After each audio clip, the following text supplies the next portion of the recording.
Hello guys, welcome to NCERT guide. आज हम शुरू करेंगे revision of class 12th history chapter Bhakti and Sufi tradition. और इस वीडियो में हम बात करेंगे भक्ति ट्रेडिशन के बारे में। And then in next video I will tell about Sufi tradition. तो चलिए बात करते हैं भक्ति एंड सूफी ट्रेडिशन के पहले टाइम पीरियड की। तो टाइम पीरियड की अगर हम बात करते हैं तो टाइम पीरियड क्या है? 8th to 18th century. Okay, got it? 8 to 18th century.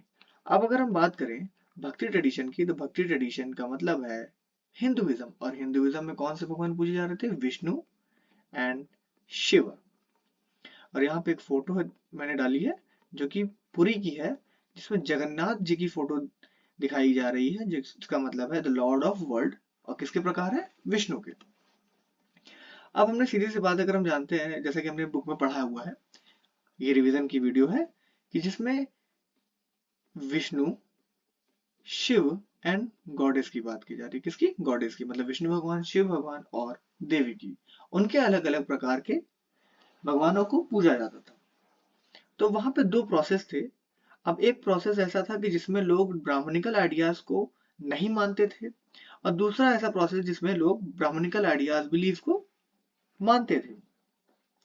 अब वहीं पर अगर हम बात करें ग्रेट एंड लिटिल ट्रेडिशन की, तो ग्रेट ट्रेडिशन ऐसा ट्रेडिशन था जिसमें बड़े लोग, जैसे कि पंडित और रूलर्स जो थे, या जो गुरुजन थे, वो लोग जाके पूजा करते थे। राजा रानी जैसे लोग जाके पूजा करते थे। और लिटिल ट्रेडिशन में वो ऐसे छोटे लोग जो कि इन बड़े लोगों से दूर थे या उनसे अलग थे। ठीक। और ये जो ग्रेट एंड लिटिल ट्रेडिशन, ये 20th सेंचुरी में आया था। अब जैसे इसमें बताया गया कि Lakshmi the wife of Vishnu, Parvati the wife of Shiva. ठीक है। अब अगर डिफरेंस की बात करते हैं, तो डिफरेंस क्या है? डिफरेंस में हम तांत्रिक टर्म की बात करते हैं। तांत्रिक टर्म इसलिए यूज किया गया जिसमें गॉडेस, मतलब कि देवियों की पूजा होती थी पूरे देश में, अलग अलग देश के अलग अलग भाग में। ठीक है। जहां पे मर्द, औरत और जो कास्ट सिस्टम था, इनको इग्नोर किया जाता था। ठीक, मतलब कि इक्वलिटी थी। ठीक। और इसमें बात किया जा रहा है वैदिक एंड पौराणिक काल की। तो वैदिक में जैसे अग्नि की बात की जा रही है, इंद्र की बात की जा रही है एंड सोमा की। पौराणिक में विष्णु, जैसे मैंने बताया, विष्णु, शिवा एंड गॉडेस। ठीक है।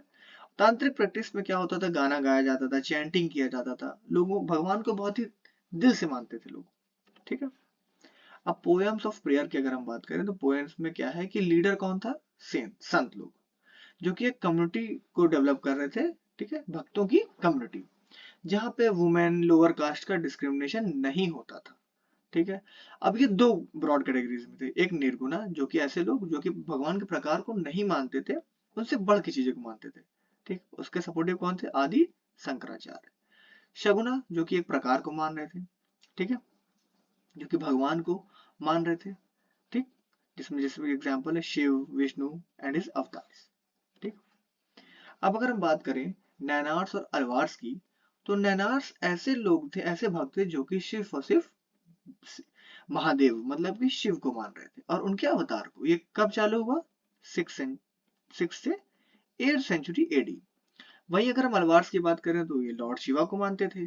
ठीक है। और उनका timing 5th to 10th century. ठीक है।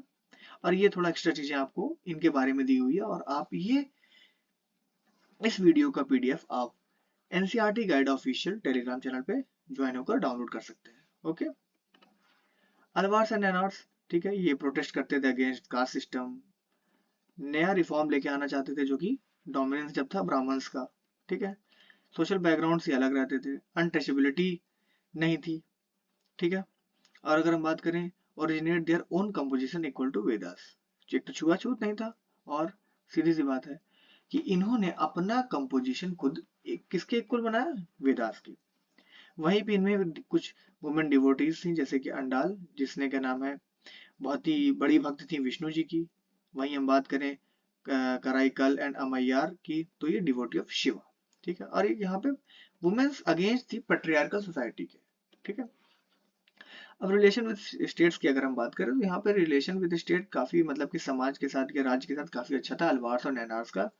इनका राजा और राजा रानी के साथ अच्छा रिलेशन था। जो किंग्स एंड क्वींस से ये सपोर्ट करते थे शिव और विष्णु भगवान की मंदिरों को बनाने में।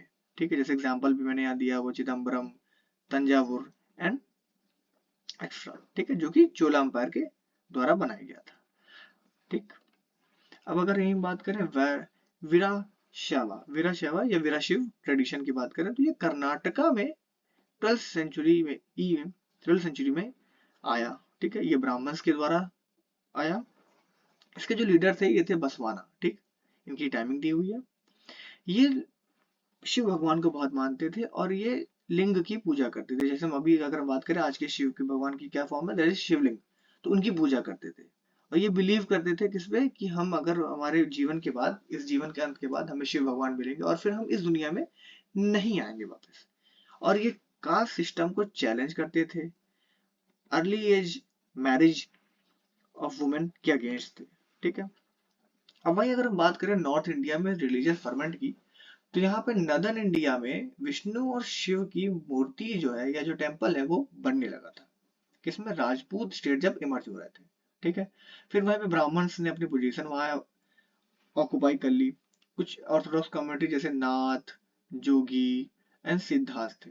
ठीक है, फिर यहाँ पे बताया गया कि उस वक्त प्रोडक्शन भी डेवलप हो रहा था, ट्रेड हो रहा था central Asia and west Asia के साथ। ठीक है,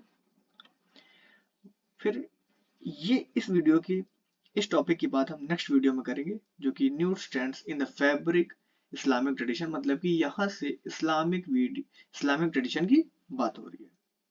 तो thank you guys, please like share and subscribe my channel and खुश रहिए एंड अपनी प्रिपरेशन में लगे रहिए। Thank you.